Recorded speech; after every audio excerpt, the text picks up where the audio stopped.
My name is Ethan Marek. I'm 34 years old and allergic to most forms of small talk, direct sunlight. And as it turns out, corporate betrayal. I look exactly like the kind of guy who reminds you to update your password button shirt, dark under-eye circles, and a stare that says, "I've read your browser history," and I'm silently judging you. What can I say? Cybersecurity breeds suspicion. It started on a Tuesday. Tuesdays are when bad things happen with plausible deniability. I was sitting in the break room of Coratech Global third floor end of the hallway, right where the vending machine is perpetually stuck on out of order. I had just poured myself a lukewarm cup of break room espresso. It tasted like regret and burnt tire rubber, just how I liked it. As I sat down stirring in a sugar packet, I noticed it. A tiny red dot danced across the surface of my mug. Now, my first thought wasn't sniper. I don't exactly lead the kind of life that draws gunmen from rooftops. My first thought was laser pointer, maybe a prank from that guy in logistics who thought fart jokes and shoulder punches were personality traits. But when I turned around, no one was there. The dot flickered once more, then disappeared. I stood up slowly, walking to the window. Nothing. Nobody holding a pointer. Just downtown shadows, glass towers, and a pigeon that looked way too relaxed for my liking. Now here's the thing about me. I don't jump to conclusions. I audit them. I triple-check the timestamp, verify the metadata, and ask why someone would fake the existence of a red dot just to see me flinch. But something about that moment, that dot felt off. So I went back to my desk and began checking the internal server logs. There it was, at 11:01 am. An unauthorized login attempt into the legacy VPN node. That system had been dormant for 8 months. It had my credentials flagged, but I hadn't touched it. I locked my screen, walked calmly to the restroom, and stared at myself in the mirror. "Okay," I muttered. "Red dot. VPN breach? Definitely not a coincidence. Now would probably be a good time to mention. I've got backups of backups, and my personal drive is split between 2 redundant systems, one local, one satellite. Not because I'm paranoid, but because I've seen what people are capable of when they think IT guys are disposable. Back at my desk, things escalated. A note had been left on my keyboard, just a post-it, yellow and silent. Nice mug, not signed, not addressed, just sitting there. Listen, if you're imagining some Jason Bourne moment where I immediately flip the desk and run out yelling, "They've found me." Sorry, I'm not the action type. I'm more the type who calmly formats a USB in his pocket and starts packing digital breadcrumbs for later. But the air changed. People I passed in the hallway looked up too quickly, or not at all. My inbox, usually a dumpster fire of Slack alerts and phishing drills, had gone unusually silent. HR hadn't sent a single reminder all day. And that silence, that's not peace. That's the prelude. Then came the cherry on top. I got a call from facilities. "Hey, Ethan, can you come downstairs? We have a courier with a package that needs your signature." I never receive packages at work. Ever. But I went. The courier looked like every other blue-vested, dead-eyed delivery guy you've ever seen. He handed me a small padded envelope and a pen. I signed. He nodded and left. Inside the envelope, a thumb drive. No label. No brand. Matte black. Cold to the touch, like someone had kept it in a freezer. I plugged it in, not to my main system, don't be crazy, but to a sandbox laptop I use for precisely this kind of occasion. Opened the contents. Empty.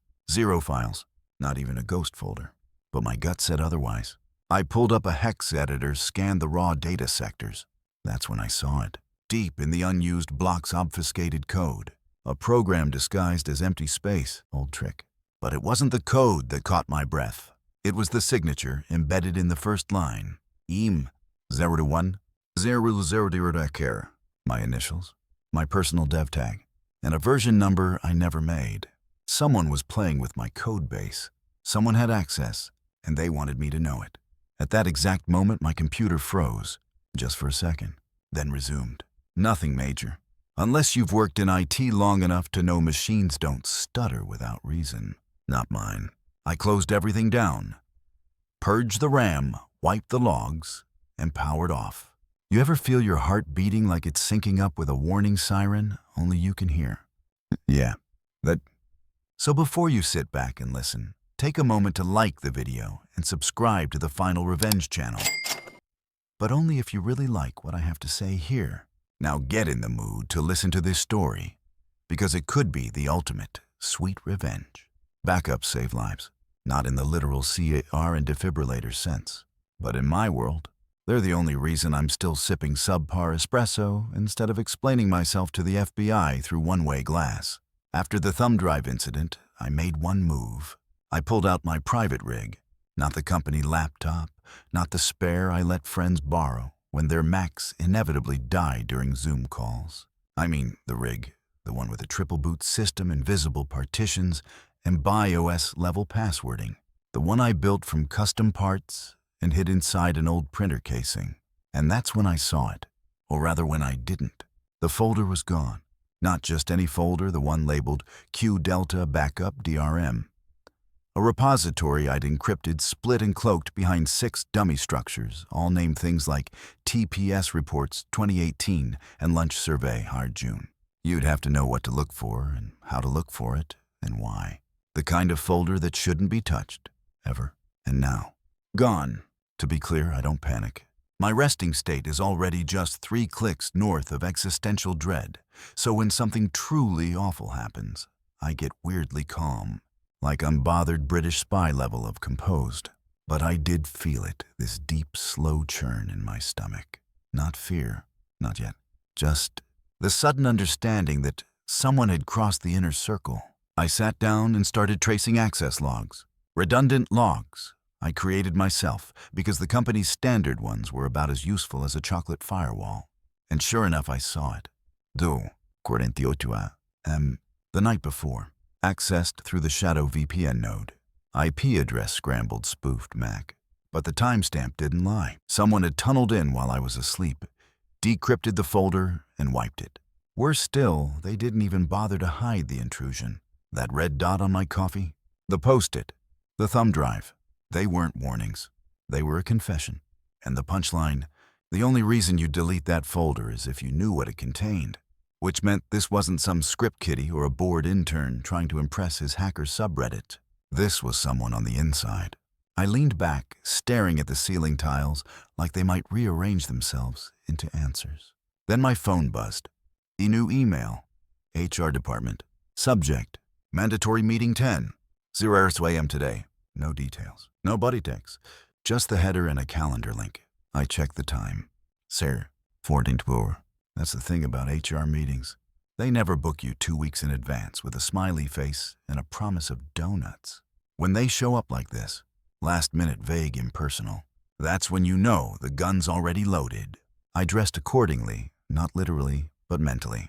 Walked to the conference room like a man on his way to watch his own funeral, just curious about the music choice. Inside, I found 2 people. 1, Karen from HR. A woman who wore empathy like a cardigan, soft and decorative, but completely useless in a storm. 2, Mason Vell, Director of Information Infrastructure. My boss's boss's boss. I'd seen him once at a Christmas party. He brought vegan empanadas and didn't speak to anyone. Karen gestured toward the chair. Ethan, thanks for coming. That sentence alone was enough to tell me I wasn't being thanked for anything. Mason spoke without preamble. We have reason to believe there's been misuse of internal systems, and your credentials are involved. I nodded. That's vague enough to be unprovable.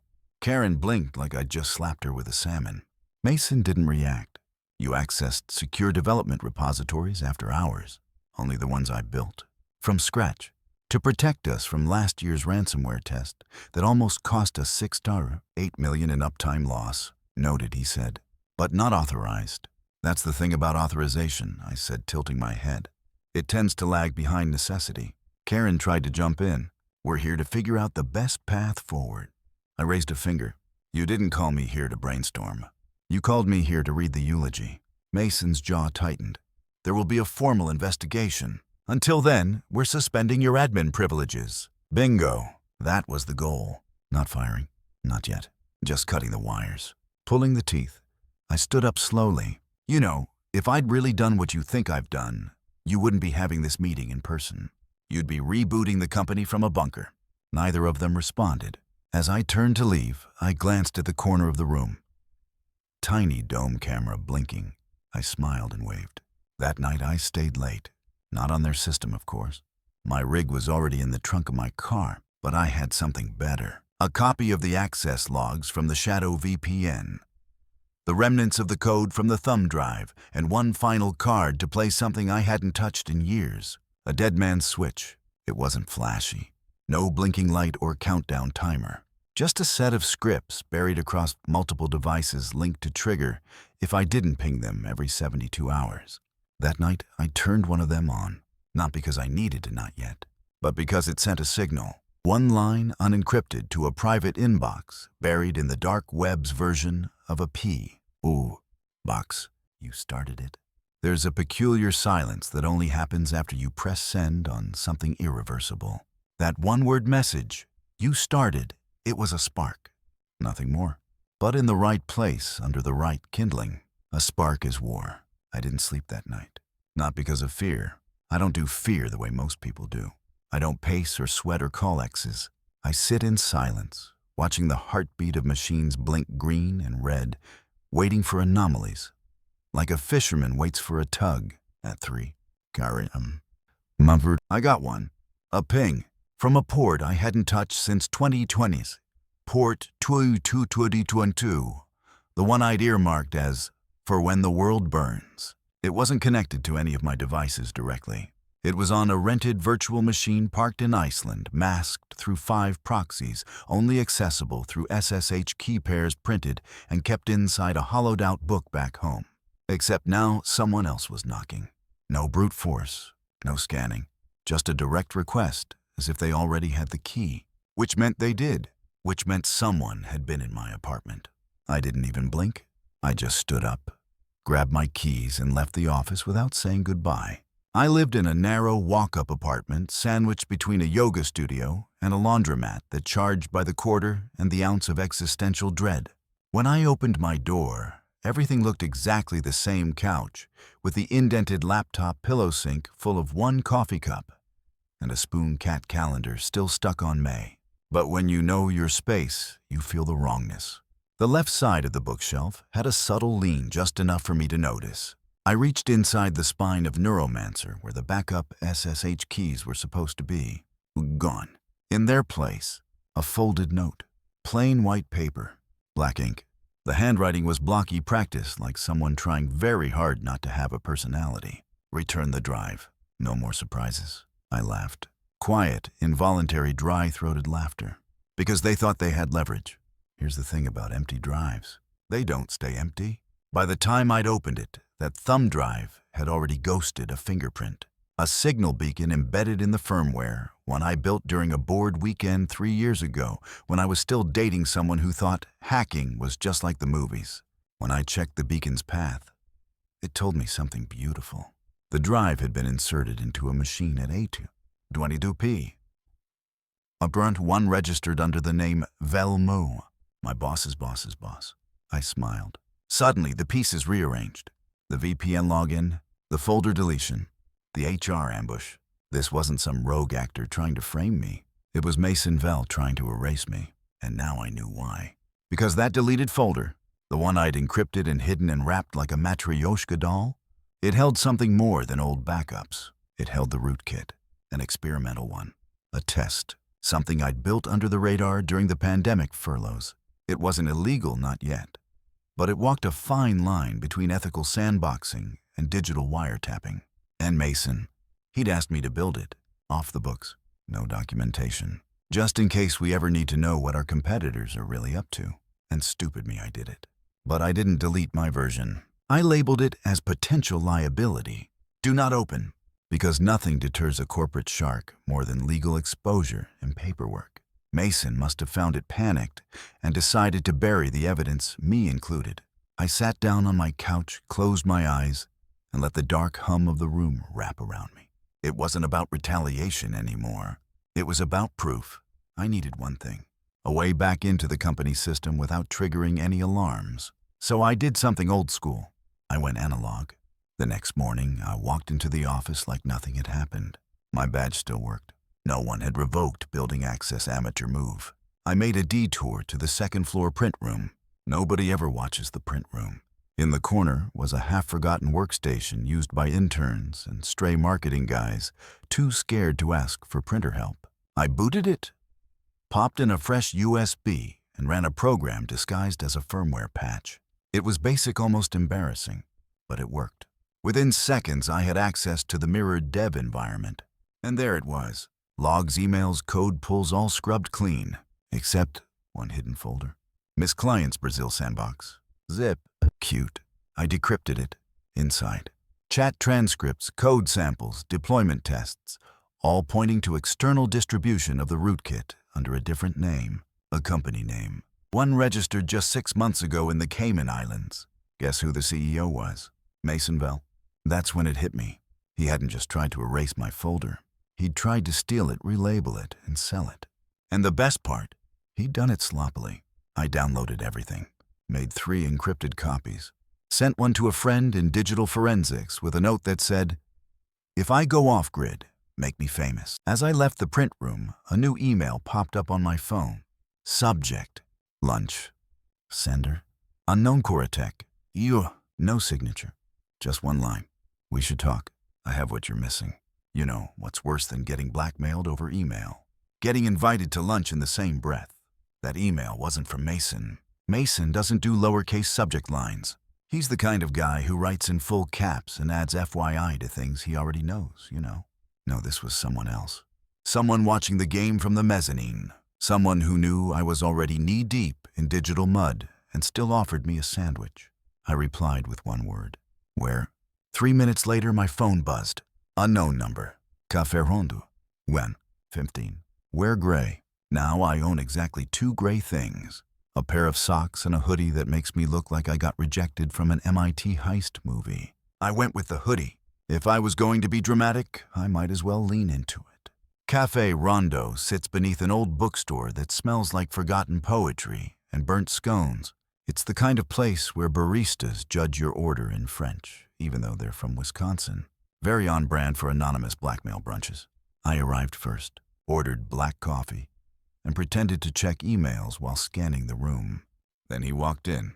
Hawaiian shirt, cargo shorts, flip-flops. In July, this man didn't just disregard dress codes, he mugged them in daylight. He sat down across from me without asking. "You're late," I said, though he wasn't. He smiled like someone who finds speeding tickets charming. "You're predictable." He pulled out a phone and slid it across the table. The screen was already lit. A paused video frame, someone scrolling through server logs. My logs? Then he hit play. I watched as the video traced the exact moment Mason accessed the QDelta or backup DRM folder. It showed the IP, the MAC address, the time. It showed everything. "Where did you get this?" I asked. He leaned back, sipping his iced tea like we weren't inches away from corporate espionage charges. "You're not the only one who keeps receipts. Mason's a greedy man. Greedy men forget the people who build their castles. And you?" He smiled. "I built the basement." I studied him for a moment. Mid-40s. Ex-tech, probably. The kind of guy who speaks fluent C++ and sarcasm. He wasn't there for money. He was there for fun. "Why are you helping me?" I asked. "I'm not," he said. "I'm just betting on the more entertaining horse." That's when he reached into his bag, which was disturbingly shaped like a pineapple, and pulled out a thumb drive. It looked identical to the one I got from the courier. "This," he said, "is what Mason doesn't know." I copied. Deployment schedules, external buyers, full chain of custody. He placed it on the table between us like it was a loaded gun. "What's the catch?" I asked. "No catch. Just, if you're going to bring the house down, aim for the foundation." Then he stood up and left. No name. No goodbye. Just a Hawaiian hurricane of chaos. I stared at the thumb drive. It didn't hum or glow or whisper secrets. It just sat there dull and plastic. But it might as well have been uranium. I pocketed it and walked out the back door. That night I didn't go home. I went to the rooftop of a parking garage 3 blocks from the Coratech building, one of my safe spots. Brought a burner laptop, solar charger, and a bag of pistachios. Because nothing says I'm about to ruin a tech empire like snack food and a 4G tether. I decrypted the files. He wasn't lying. There were communications with 3 offshore entities, listed only as Client A, B, and C. but timestamps aligned perfectly with Mason's travel dates from company calendar exports. Same weeks, same cities, and the emails, let's just say, if Mason ever wanted a future in politics, that future just self-destructed. But there was something else. One file stood out. It was a plain text README titled Rootkit Insurance, TXT. It detailed a contingency plan. If the original rootkit deployment failed or was traced, Mason would trigger a backup payload, one built into a benign-looking system app, pushed via auto-update to all internal machines. That app, company time tracker? XC, that's right. The thing we all used to clock in and out every day. I burst out laughing.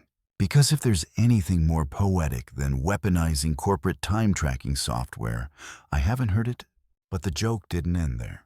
That same software was currently running on over 40,000 machines across 3 partner companies, all of whom had been gifted it for workflow synergy. If triggered, the payload wouldn't just wipe system.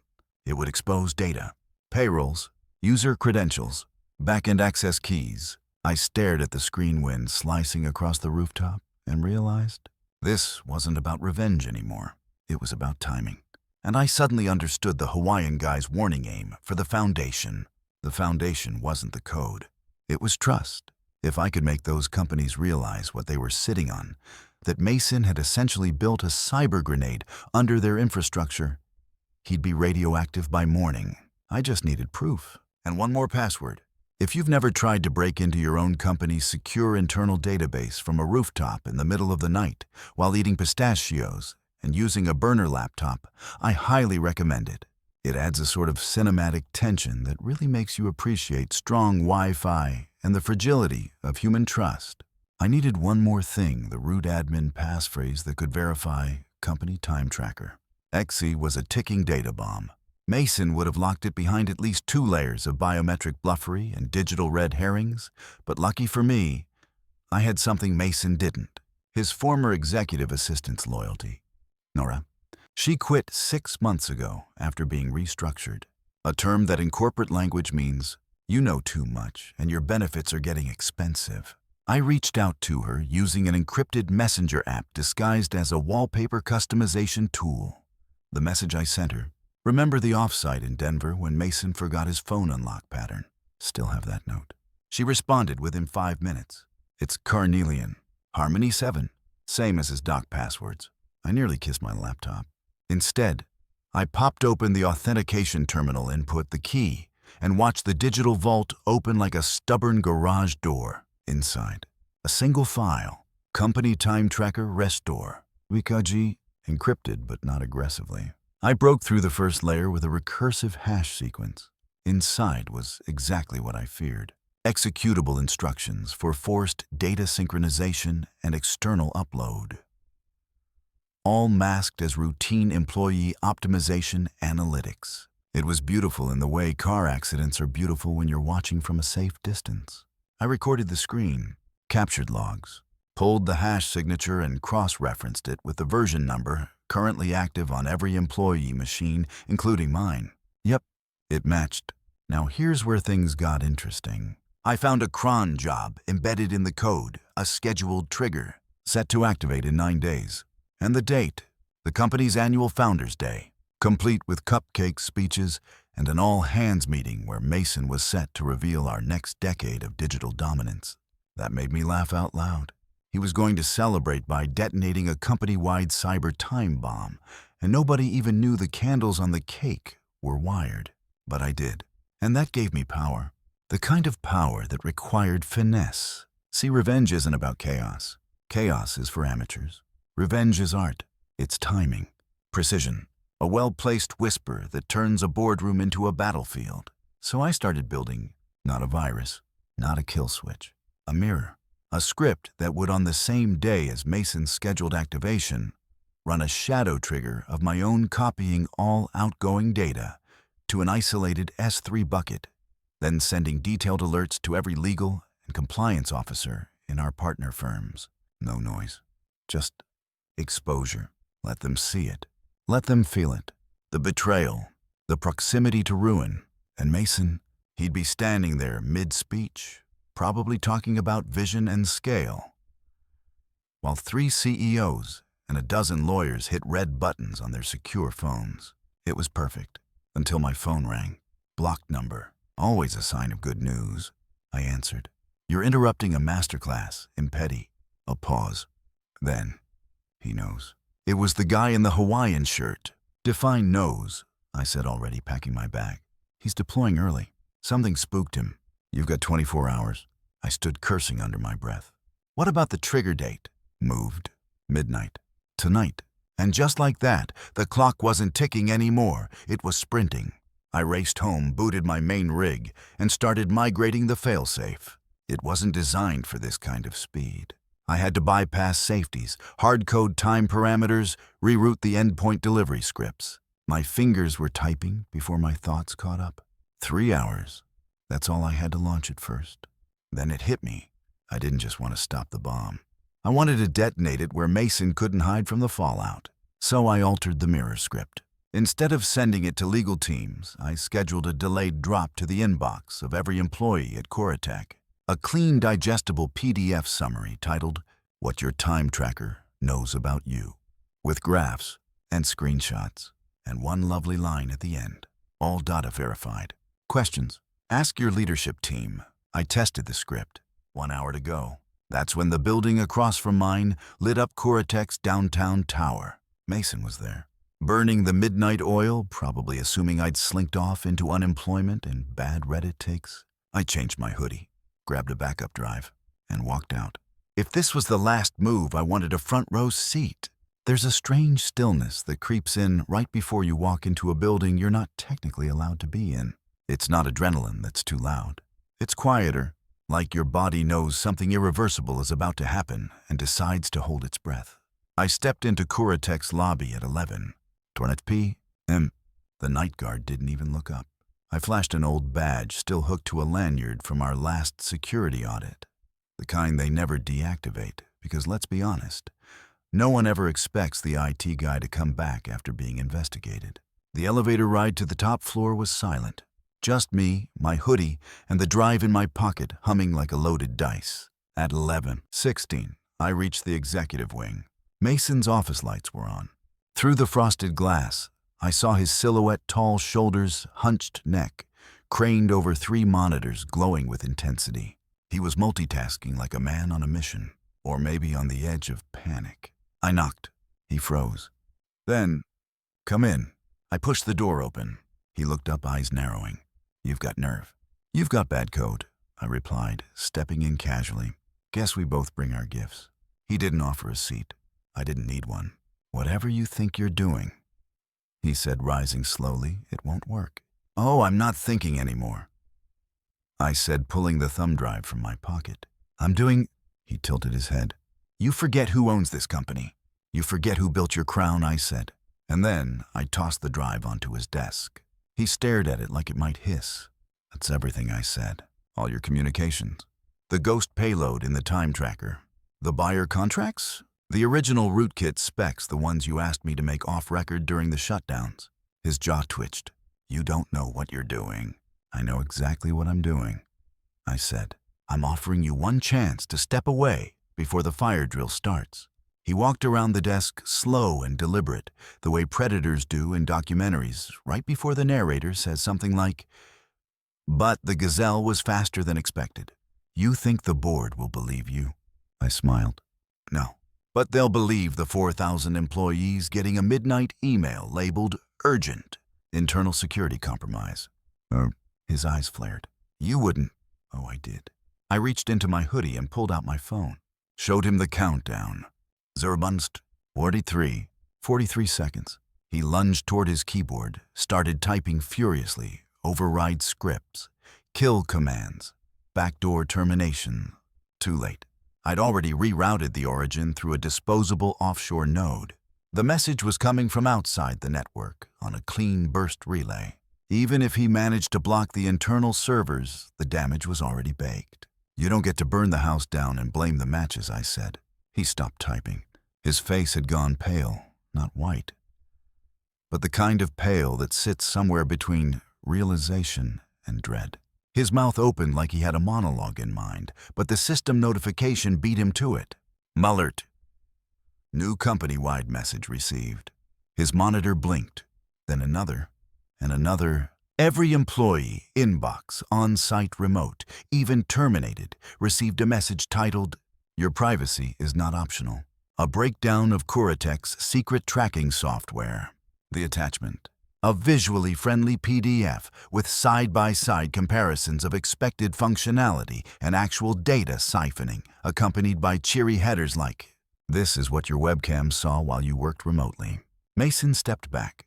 "You just killed your career," he hissed. "Not mine," I said. "Yours." Because I hadn't signed the message. It was anonymous, sent through a public alias that couldn't be traced to me, but could be traced to one of Mason's own subcontractors. Yeah. Remember that Hawaiian shirt guy? His idea. This was the long game. Let Mason explain this to compliance, to PR, to the press. Let him crawl through the rubble while whispering about rogue employees and misunderstood intentions. I didn't need revenge anymore. He was going to destroy himself for me. As I turned to leave, I paused at the door. "Oh, and Mason," he looked up, a sheen of sweat now glistening across his forehead. "Next time you try to erase someone," I said, "make sure they don't have root access." Then I walked out. No applause, no dramatic music, just the soft echo of a ruined empire clicking through 40,000 inboxes like dominoes in a digital cathedral. Outside, the night air tasted sweeter than usual, like something long overdue had finally arrived. The thing about revenge is, once it's set in motion, you don't really own it anymore. It grows legs, grows teeth, takes off running in directions you never planned. You can try to leash it, guide it, maybe even slow it down. But once that first domino falls, you're just watching the avalanche you started. I spent the next morning sipping coffee from a paper cup that leaked a little near the seam. I didn't mind. I was too busy watching headlines. Kuratech accused of internal spying software leak. Employees stunned by time tracker breach. Tech CEO denies involvement, evidence says otherwise. Mason's face was everywhere, or more accurately, photos of him taken from a decade ago, the ones where he still had hair and hope. News outlets love an old headshot. Makes the downfall look steeper. I watched it all unfold from a co-working space across the street. Signed in under a fake name, Garrett Talon, because sometimes you just want to sound like an 80s action figure and use their guest Wi-Fi to scrub any lingering metadata. Then I got the text. From a number I didn't recognize, but I knew who it was. Rondo. Elevity. Turnby. Bring a smile. That damn Hawaiian shirt guy. Like clockwork. I made it there by 11. 25. This time he was already seated, sipping on something too green to be coffee. "You did good," he said without looking up. "You're enjoying this a little too much." Correction. He said, finally meeting my eyes. "I'm enjoying it exactly the right amount." I sat down. "What now?" He smirked. "Depends. You could vanish. Let Mason implode under his own gravity. Or you could nudge the spiral. Just a little." He pulled out a folder. An actual physical folder. Cream-colored thick paper fastener in the middle. Very analog. Inside, he said, is everything Mason didn't have time to scrub. Business registrations, proxy emails, shell accounts, offshore filings tied to the rootkit's distribution channels. I blinked. "You had this the whole time." He shrugged. "You don't play every card in the first round." I opened the folder, and just like that I saw it. The full extent of the game Mason had tried to play. He wasn't just preparing to sell the rootkit he already had.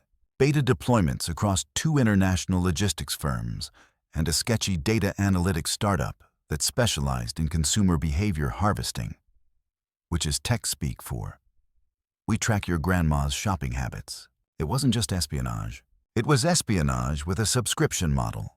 And the best part, one of those buyers was a company under federal surveillance, which meant Mason hadn't just broken trust. He'd tripped into criminal territory. Real-time felony stuff. I closed the folder slowly. Hawaiian shirt guy stirred his drink with a straw.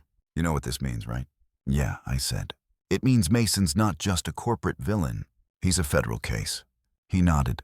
"And all he needs now is a little push." I didn't answer. Not out loud anyway. But in my mind, I was already drafting the email. Tips Justice. Ikav. Subject. Internal lead on emerging tech espionage scheme. Kuratech Global. Attachments. Only the juiciest. I'd even write the subject line like a good little whistleblower. Plain factual, almost boring. Let them open it thinking it's another disgruntled IT guy and realize they're holding the holy grail of corporate screw-ups. "Why are you helping me?" I finally asked. The Hawaiian guy took a long sip before replying. "Because I like what happens when people like you stop following the rules." I didn't know whether to feel flattered or mildly alarmed. Probably both. Back at my place, I uploaded the folder to an encrypted vault, disguised the outbound IP, and routed the email through a disposable email server set to self-destruct in 10 hours. Then I went for a walk. It was overcast, a little humid.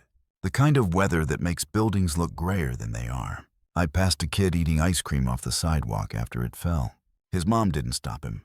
Honestly, I respected the commitment. Everything felt weirdly normal, like the world kept spinning even after someone's life fell apart. Then again, that's the world's favorite trick. At 3:26 p.m., my phone buzzed again. This time from a blocked number. I answered already knowing the voice. "You think you're safe, Mason?" "Not safe," I replied. "Just smarter. You just nuked your future. You're on every blacklist from here to..." "No, I cut in. You're on every list." "Me? I'm just a ghost with a receipt." A long pause. "You made a mistake," he said. But it sounded more like a whimper. "No," I said gently, "you did." Then I hung up. And for the first time in years, I let my phone die in my pocket. Just let it go black. Because the story was just starting to go public, and I didn't need to watch every frame. Sometimes the best part of revenge is finally getting bored of the person who wronged you. There's a certain stillness that follows a victory. It's not peace, exactly. Peace is a different game. No, this is more like the hush that settles in a room after the fire alarm stops. Everything smells like smoke, but nobody's screaming anymore. That was me the day after Mason's world hit the fan. I woke up to the kind of headlines that make PR departments cry into their almond milk lattes. Kuratech CEO under federal review for data breach involving partner firms. Insider documents reveal espionage scheme disguised as time-tracking app. Anonymous whistleblower sparks. Internal tech reckoning, my favorite one. If you use this app, you might have been watched. Next to a stock photo of a woman smiling at her laptop like she wasn't being spied on. Mason was toast. Not burned yet, but sizzling. The Justice Department had opened a preliminary inquiry. Internal communications leaked to reporters like water through a cracked pipe. And somewhere between outrage and confusion, the board of directors had quietly scrubbed his name from the company website. But I wasn't celebrating. Not yet. Because the part no one tells you about revenge. There's always one more shoe waiting to drop. I was on my way to a borrowed co-working suite in a building that smelled like cucumber water and poor acoustics when I spotted it. A black SUV parked across from my apartment building. Tinted windows, engine running, not moving. I passed it once. Then again, it didn't budge. Now, I don't spook easily. I've lived through a 6-hour company onboarding about phishing awareness. But I knew surveillance posture when I saw it. So I did the only reasonable thing. I looped back through the alley, entered my building from the service stairwell, and walked up the fire escape to my unit, checking every window for signs of movement. Paranoia. Maybe, but if someone wasn't trying to follow me at this point, I'd be offended. Inside I went dark. Pulled the curtains cut, and the Wi-Fi shut down all wireless devices, and powered up my offline backup rig, the one wired through a copper switch, not Bluetooth or cloud, just raw antisocial circuitry. That's when I saw it. An error log time stamped 3 hours earlier. Unauthorized login attempt. 3s. Netro. Device. Rogue Syscore. It wasn't coming from Mason servers. It was coming from one of the buyer firms. Client B, the one with the behavioral analytics platform and a penchant for operating outside U.S. jurisdiction. So Mason had a backup plan, or worse, he had help. I pulled up the deployment logs, backtracked the code lineage, and there it was, a deployment fork labeled Hydra Client V0. Nartikip Tvardokordstero Durin 9 tied to an external proxy server in Latvia. I'd assumed Mason was the ringleader, but this looked like a syndicate, and I just declared war, with proof. I spent the next 6 hours locking everything down. Every script I'd run, obfuscated and rerouted.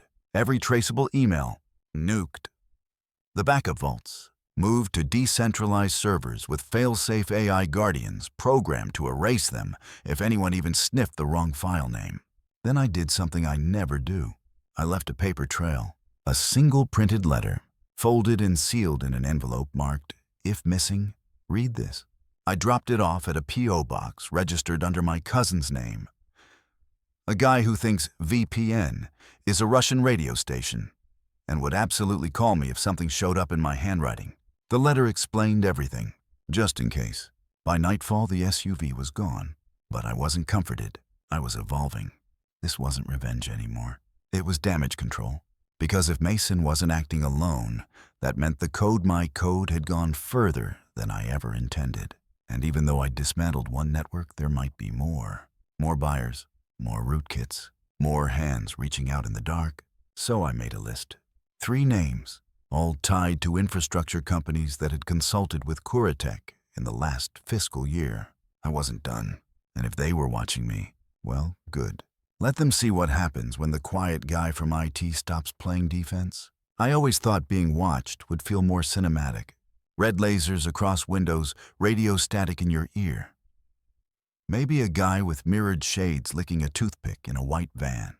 But in reality, surveillance feels like a persistent itch at the back of your neck. You can't see it. You just know it's there. After the SUV vanished, I didn't sleep. I spent the night in a 24-hour diner 3 neighborhoods over, sipping bad coffee and watching security feeds from dummy cameras I'd installed around my apartment, all routed through a VPN cluster so confusing even I forgot how I set it up. At 3, Von Seti and I caught them. 2 figures, black hoodies, no visible weapons. One stood watch while the other tried my door. They didn't get in. The lock was rigged with a decoy circuit, a little homemade beauty that made it look like a biometric scanner, but actually just recorded attempts and sent me a time-stamped notification. Attempt 1, 3. Vincetcha. Fail. I smiled into my coffee. If you're going to threaten me, at least try something original. The real lock. That was embedded inside the floorboards, mechanical old school. You could hit it with a magnet, a crowbar, or a level 3 EMP, and still not open it. But their presence confirmed it. Mason had friends, or rather, clients with unfinished business, and they were escalating. So I escalated too. Step 1. I contacted my old friend Devika, ex-NSA, now a freelance threat analyst, who owes me a favor after I helped her erase some less than flattering metadata from a divorce case. We met in a silent library cafe, disguised as a Scandinavian furniture outlet. I brought the drive. She brought a tablet, black gloves, and that familiar look of someone who'd seen the worst of the internet, and still chose to be part of it. She plugged it in, said nothing for 4 minutes. Then finally, "You weren't supposed to have this. That makes 2 of us." She flipped through logs, traced packets, blinked at the client names. This isn't just a rootkit. It's a test balloon. Oh, what? They were gauging response times, injection success, data flow patterns, basically running diagnostics on how fast they could take down an internal infrastructure. For fun. For prep, she said. For something bigger. She showed me the server logs, not just Kuratech's, but 2 more I hadn't even known were linked. A biomedical firm in Singapore, a media distribution company in Germany. Same code base, different skins, different targets. That's global deployment, I said, heart suddenly thudding slower, heavier, or rehearsal for it, she said. And guess who gets to take the fall if this becomes public? I stared at her. Because they're using your code signature, Ethan. Silence. Just the soft hum of an air purifier that smelled like lemon furniture polish and dread. So what do? I asked. You've got 3 options, she said without missing a beat. Run, hide, or make noise so loud no one can pretend you're the villain. I chose door number 3. I went home, not to my apartment, but to the one place I'd never logged in from. My mother's old cottage on the edge of nowhere, tucked between a defunct apple orchard and a highway exit that nobody remembers building. No internet. Just a cell booster, a generator, and a laptop that hadn't touched a public network in 5 years. I fired it up, opened a secure terminal, typed one command. Ethan, mirror, all. The script launched like a loyal dog who'd been waiting years for its walk. It mirrored every deployment path Mason and his clients had used. Then it tagged them. Then it pinged them little breadcrumb signals attached to the mirrors, each with a tracker embedded so subtle it would take a government lab 6 months to find it. Then I activated the final part. Ethan, stealth, reveal. The script took all the mirrored data buyer lists, invoice paths, project files, and internal memos, and compressed them into a single payload. A digital dossier to be sent at 8:00 sharp to every investigative journalist, whistleblower protection agency, and major cybersecurity publication on my pre-written list. It would land like a brick through a glass house. The kind of brick that whispers, "I see you." And now everyone else will too. Then I did something radical. I went outside, took a walk under the trees where I used to build model rockets as a kid. I stood by the old well, tossed in a penny, and didn't make a wish. Why? Because wishes are for people who hope someone else will fix things. Revenge. Revenge is for those of us who fix it ourselves. I woke up at 7:58 to the chirp of a weathered digital alarm clock that had survived both a lightning strike and a failed relationship. The power flickered once, like the universe had second thoughts. I sat up stretched and whispered, "Showtime." At 8:00 M.A.P.S. On the dot, the dossier launched.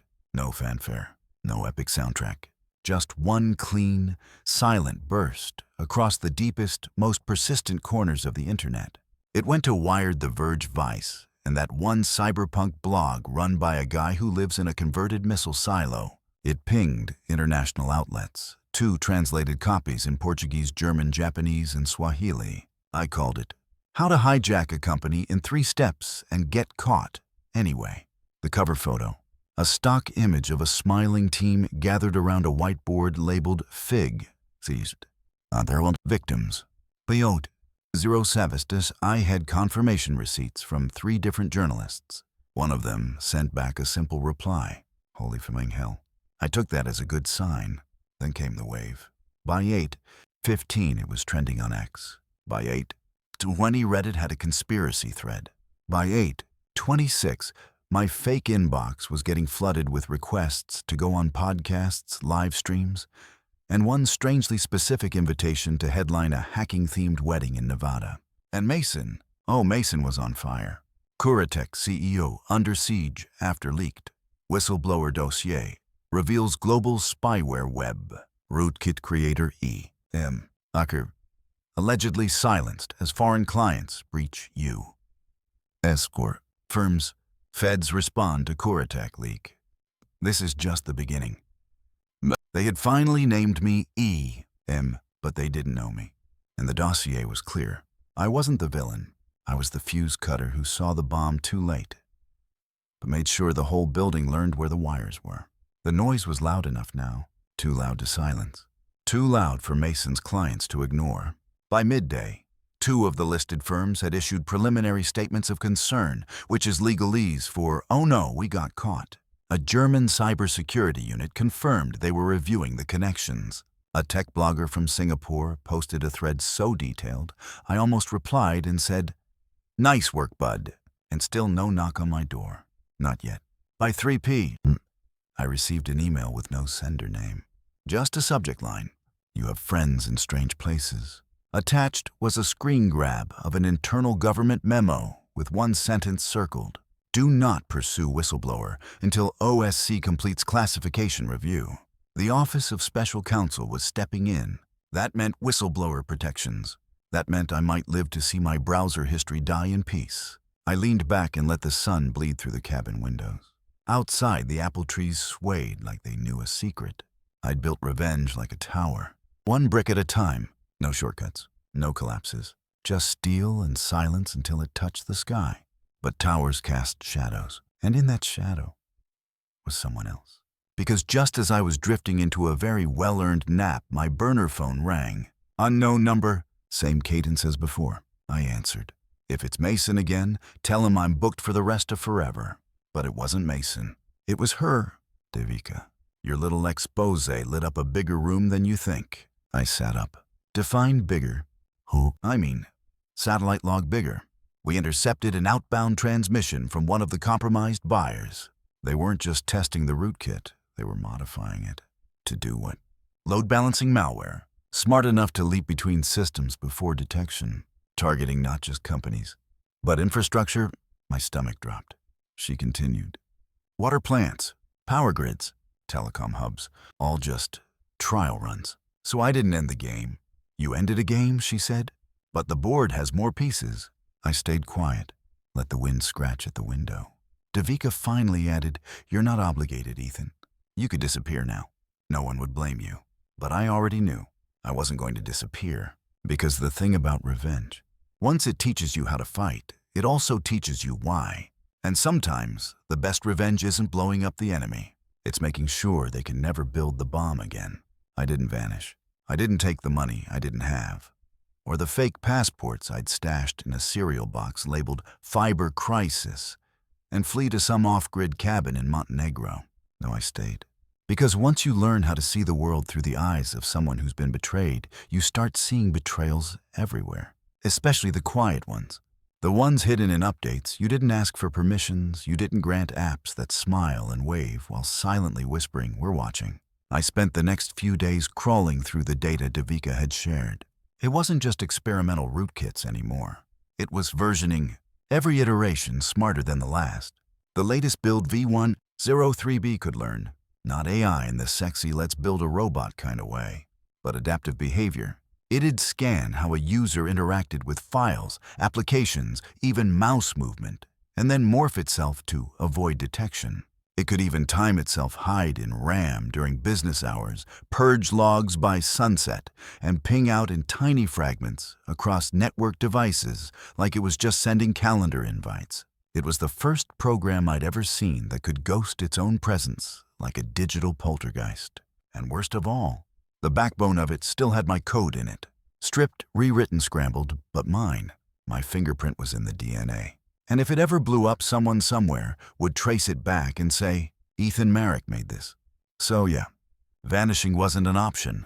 I built a plan, not another dossier, not an expose. This time I was going to break into the system that held the real payload, the next phase of the rootkit stored on a private network rumored to be housed in a converted shipping yard in Estonia. Now obviously I wasn't about to hop on a plane and mission. Impossible my way into a Baltic tech vault. That's not my vibe. But the thing about private networks, they're never fully private. Someone always leaves a window cracked. And I knew just the guy who kept a spare key. His name was Hendrik, and he owed me 2 favors and a kidney donation suggestion I made in 2019 that saved his brother's life. He was an access broker, the kind of guy who didn't hack, but knew who could and how much they charged. He called me from a windmill. I wish I were joking. I found your window, he said. Talk to me. It's a proxy node disguised as a SAT relay for weather drones. They bounce encrypted pings through it once every 28 hours. Next one's in 6. Can I write it in? You can, but only if you're fast. The packet window's 43 seconds. That was enough. I spent the next 5 hours building a payload of my own. Not to destroy. To copy. I didn't want to break their network. I wanted a mirror. An uneditable snapshot of their darkest work, something I could deliver to the people who don't sleep during these kinds of digital nightmares. And then I set the timer. I'd get 1 shot. When the satellite window opened, I launched my packet like a paper airplane aimed at a storm cloud. It slipped through, and for 38 beautiful seconds I was in. The files I pulled down made my blood chill. Plans, deployment targets, timetables, coordinated disruption drills. They weren't testing the malware anymore. They were scheduling it. Hospitals, emergency services, election systems. They'd even named the campaign Project Lazarus. Because nothing says subtle like naming your plan after the guy who came back from the dead. I copied everything, compressed it, tagged it, and backed it up to a storage node hidden inside a centuries-old music server disguised as a Finnish opera archive. Because if you're going to hide the truth, do it where no one's ever going to look. Then I called Devika. I've got it. You're sure? I'm looking at the kill switch right now. And they're planning to flip it in 6 weeks. Silence. Then she said, We'll need help. I nodded, even though she couldn't see me, because I knew what came next. We weren't talking about leaks anymore. We were talking about dismantling a digital weapon before it ever left the vault. And this time, I wasn't going to do it alone. Devika assembled the kind of team that didn't wear matching jackets or meet in coffee shops. These were ghosts, freelancers, ex-black hats turned gray out of principle or boredom.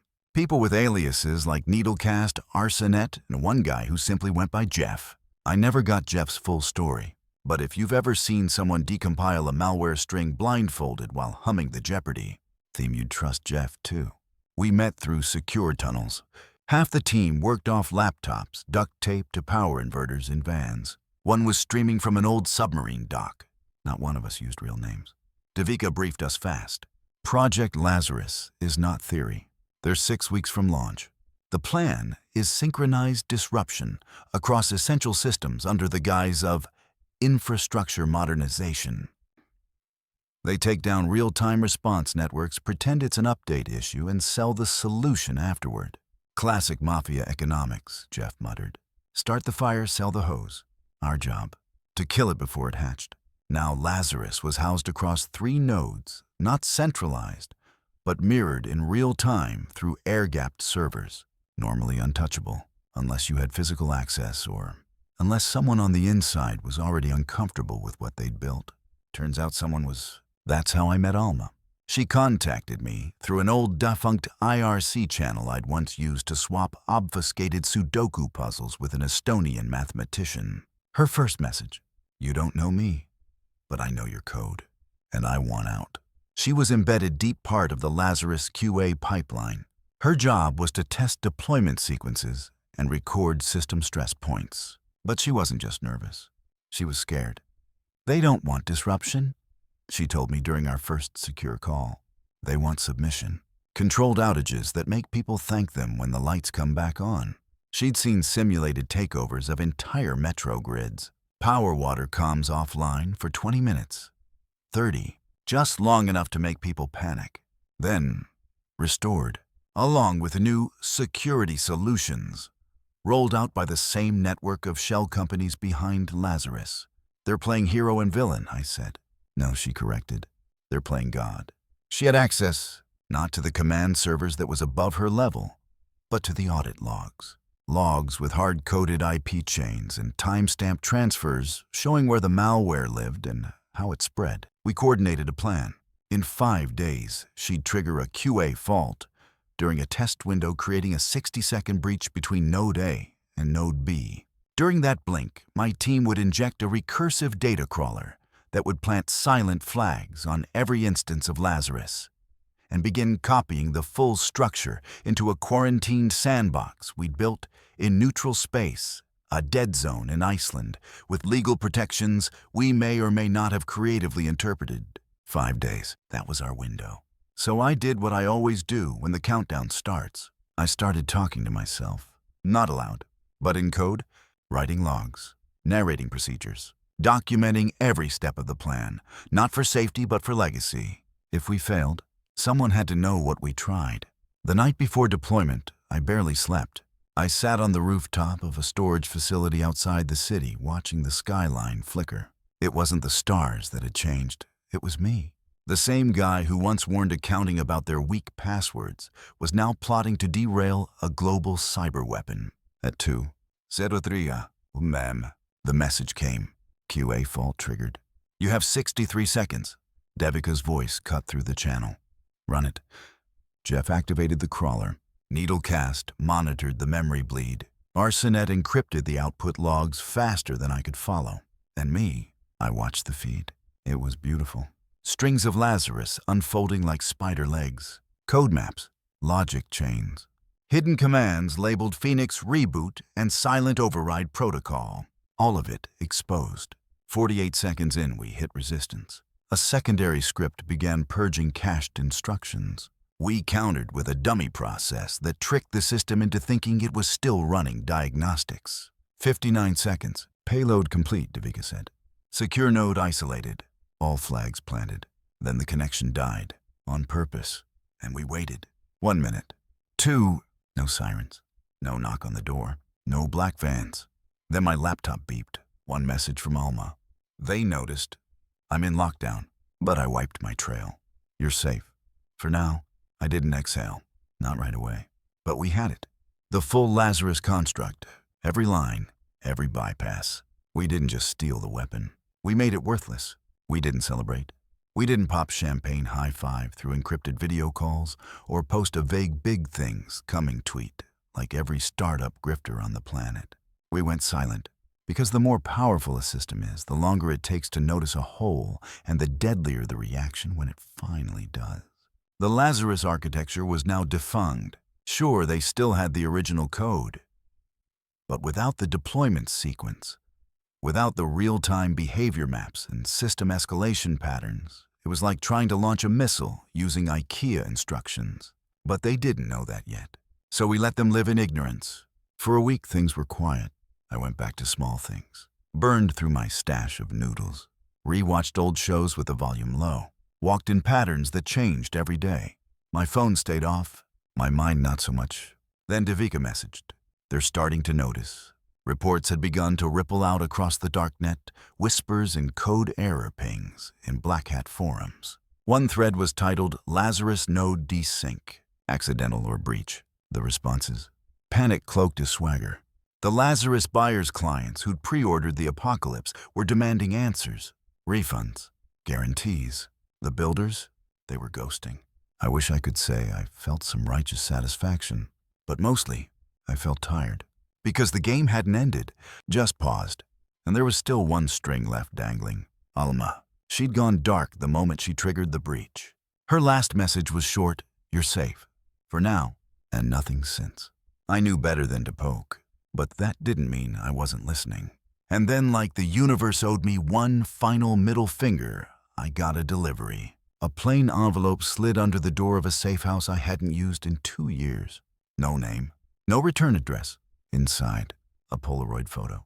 Alma standing in front of an exit gate, somewhere snowy, her face partially covered but unmistakable. And on the back, a single phrase written in black marker, reboot in 77 days. That was it. She wasn't just vanishing. She was warning me. They'd rebuild. Because that's what these things do. You cut off the head, they grow 2 more. You disarm one weapon, they reload the next. So I did the only thing I could. I prepared. I rebuilt the vault not to store the Lazarus data, but to track any new versions that might emerge. Every crawler, every worm, every sniff of familiar logic, I tagged it.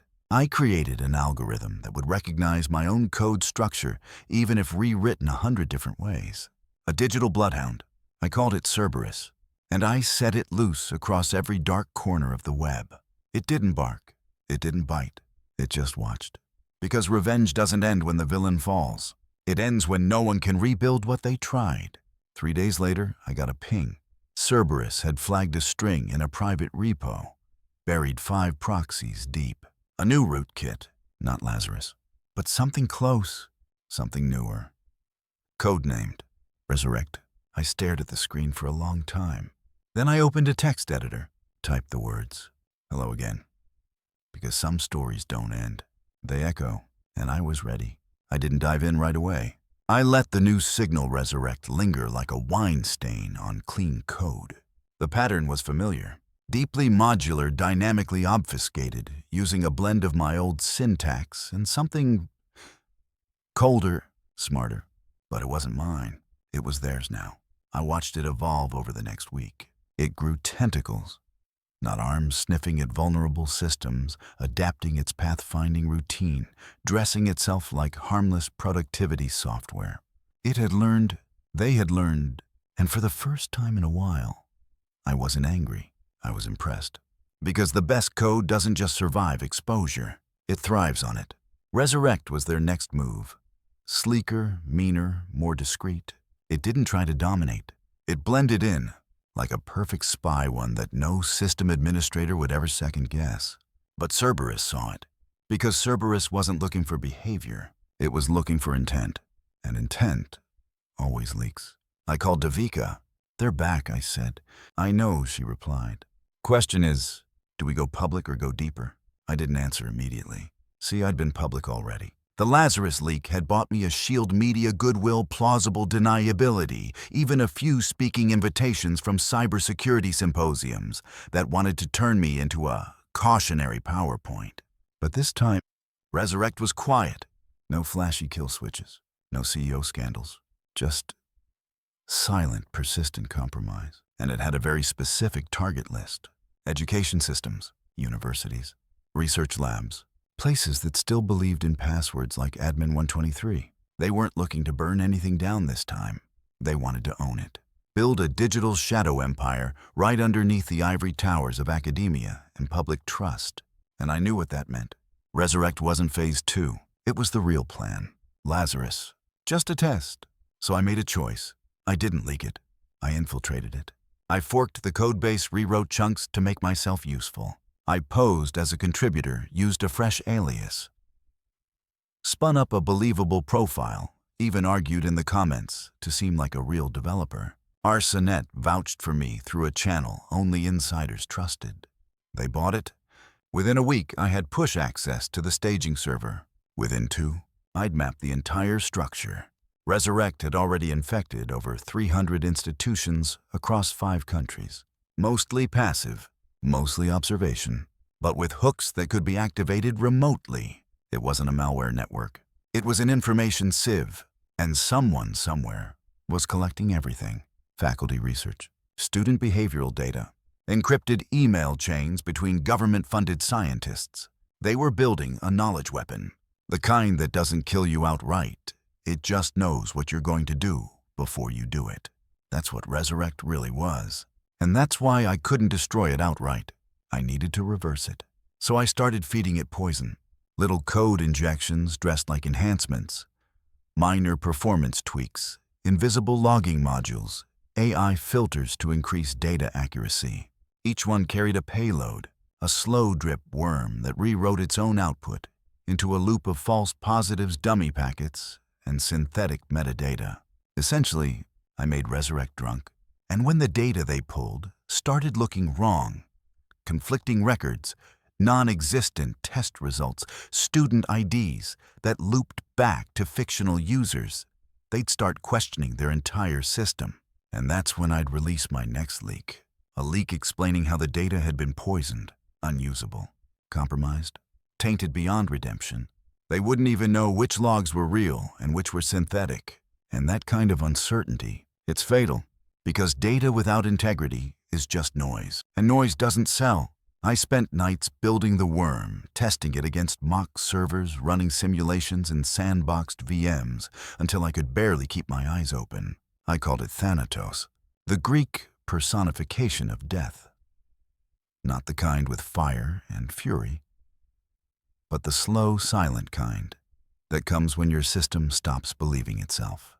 And when I pushed it live, nobody noticed, not immediately. It took 4 days for the first internal comment to surface. Anyone else seeing weird output from the analysis nodes. Then more, the classifier thinks every student is an astrophysics major. Why are we suddenly logging traffic from Antarctica? By day 7, Resurrect had spiraled. False leads, dead ends, a digital house of mirrors. And I smiled. Because this time, the damage wasn't external. It was existential. The collapse didn't come with sirens. No smoke, no spectacular crashes. Just a slow unraveling, silent, precise, humiliating. Like someone replacing all the words in your favorite book with synonyms until you couldn't remember why you loved it in the first place. Resurrect began to choke on its own certainty. Every system it touched started questioning its data. Analysts flagged inconsistencies. Logs didn't line up. Reports contradicted each other. AI classifiers flipped between extremes, like they were having an identity crisis. One even diagnosed a weather monitoring station in Quebec as a chess tournament. The clients panicked. They always do. Memos went out. Meetings were called. The kind where executives try to solve technical problems with metaphors and expensive coffee. Maybe it's a memory leak. Could be packet loss from the proxy relay. My nephew had a problem like this on Roblox. But the problem wasn't technical. It was philosophical. They'd built an empire on invisible certainty. Silent access, seamless visibility, perfect control. And now, they didn't trust their own eyes. Thanatos was still whispering in the machine, and I was already gone. I wiped my footprint from the staging servers, dismantled my identity, deleted the chat handles, left one final comment in the contributor logs before purging my access. What good is knowing everything if you don't know what's real? They didn't trace it back to me. They couldn't. Because I'd already become what they feared most. A ghost in the system, a whisper with teeth. The next morning, Davika called. "It's done," she said. "You're sure?" "They're pulling Resurrect off the network. Internal audits. Panic-induced quarantine protocols. They've lost faith in the product." I leaned back in the old cottage chair. The window was open. The breeze smelled like apple blossoms and ozone, like something new was coming. "What happens now?" I asked. Davika exhaled. "Now, they'll pivot, rebrand, maybe disappear for a while, but they'll be back. Then so will I. Because this wasn't about revenge anymore. It was about balance. We live in a world where people will sell your secrets before they've even read them, where the line between protection and surveillance gets redrawn every time someone upgrades a security app. And someone's got to hold the red pen. For now, that was me. I opened my laptop, a new one, fresh build, clean OS. The wallpaper, just black. No icons, no distractions. I pulled up my monitoring grid. Cerberus was already sniffing again. New patterns, strange pings from old servers, familiar fingerprints in places I hadn't checked before. The work never ends. But sometimes that's the point. Because in a world that keeps reinventing evil, the most dangerous thing you can be is someone who knows where it lives. So yeah, you shouldn't have forwarded that email, but I'm glad you did. Because now I see everything.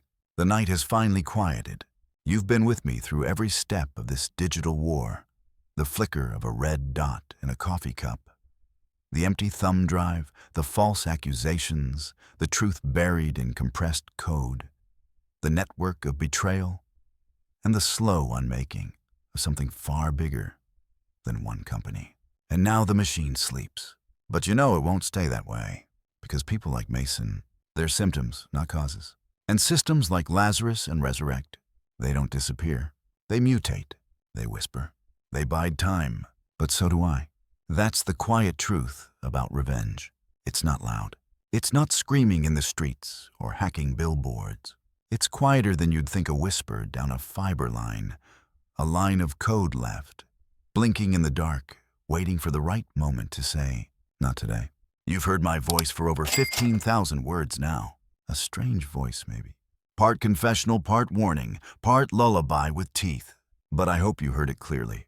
This was never just a story. It was a defense. Because maybe someone else is watching you. And maybe someone like me is watching them. So turn off your apps for a second. Close your tabs. Breathe. And know if they come for you, I'll be right here. Quiet. Listening, watching, and ready.